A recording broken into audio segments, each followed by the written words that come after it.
Olá, no vídeo de hoje eu darei dicas para vocês, professores, que receberem em sua sala de aula crianças com laudo consolidado de descalculia, tá? Então, primeiramente, o professor ele deve estar ciente de que existe um problema neurológico que impede essa criança de desenvolver os cálculos matemáticos, tá? De compreender a noção de números, de quantidade, de realizar as operações matemáticas, tá? O raciocínio matemático.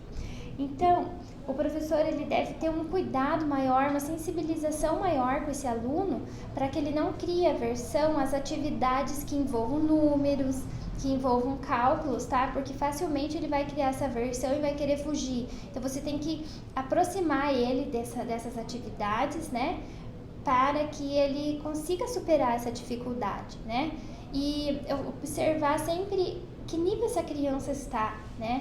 Que nível ele está para partir daquele ponto em que ele esteja e ir aprimorando e melhorando, indo colocando um pouquinho mais de complexidade nos cálculos, tá?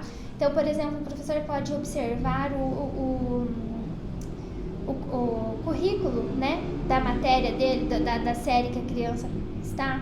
Então, observar que existem coisas complexas para essa criança. Então, ele sempre observar o nível que a criança se encontra e gradativamente colocando essas partes mais complexas para ela, tá? Então, existe no caso a descalculia, ela num nível mais leve e num nível mais severo. Então, no nível mais leve, se você indo gradativamente explicando para ela, lentamente ela vai compreendendo as 4 operações, as noções de quantidade, de número e vai realizando sem problemas, né? E você vai conseguindo colocar situações mais complexas, problemas mais complexos para ela e ela vai conseguindo resolver.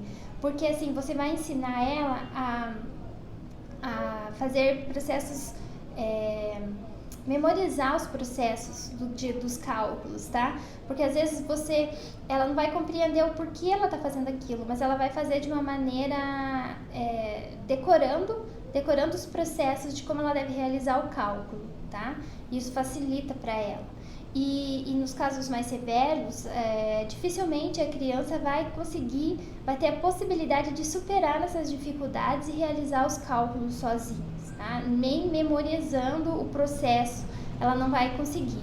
Então, nesses casos, o professor deve liberar a utilização da criança em momentos de provas, por exemplo, de calculadora, de recursos para facilitar o processo dela, como, por exemplo, se ela precisa de papel de desenho, papel de rascunho, uso de calculadora, palitinhos para fazer as contas, né, para somar, para ajudar ela a auxiliar no momento da conta, né?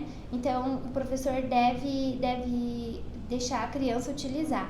Então, existem casos em que a criança apresenta a descalculia junto com a dislexia, tá? Existem casos assim e o professor deve se valer das mesmas orientações que eu passei em vídeos anteriores sobre a dislexia, tá? Tem que se atentar a esses detalhes também da dislexia, juntamente com os da descalculia.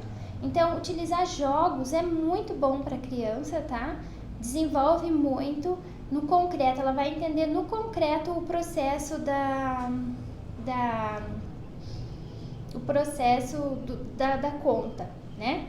Então, por exemplo, jogos como Ludo, jogos de dados, né? Daqueles dadinhos em que a criança tem que somar, né? Quanto deu em cada dadinho para avançar tantas casas ou realizar alguma atividade, né? Uma atividade ali no jogo, voltar a andar ou fazer um outro procedimento, né?